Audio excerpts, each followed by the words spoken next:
Talk a little bit about the hex by row and hex by column tile types, and also, get into the idea that once you've created a pattern swatch, you can continue to go into it and make further changes, and then it will essentially update instances of that pattern wherever you have them within any sort of container shape.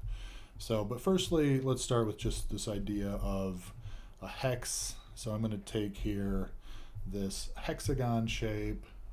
We'll go into object pattern make, and here you can see if I do hex by column, how it stacks up the hexagons next to each other. If I do hex by row, how it tiles those in relation to each other. And then of course you have your standard controls there. But beyond that, this idea of flexibility. So here I have a container, it has a pattern fill swatch inside of it, and I'm going to go in this case to edit or to window and then pattern options. And from here, if I go into edit pattern, we can see how this was constructed and the different settings and numbers and things that I used to arrange it, which I could continue to make changes to.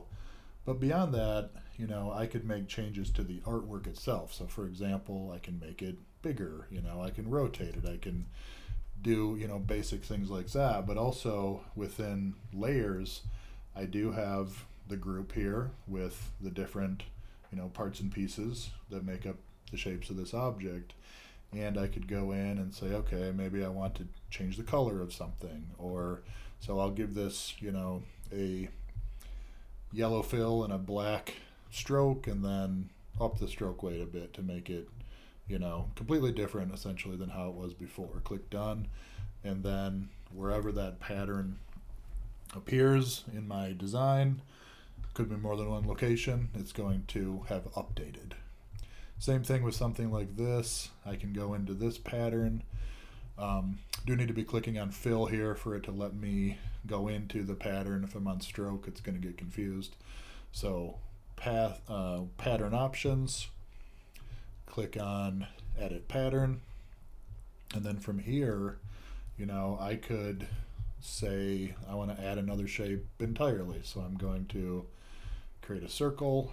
Whoops, and I don't want that to be filled with the pattern itself. I just want it to be a flat fill, and I'll give it, a color of some kind. Let's make it bright yellow.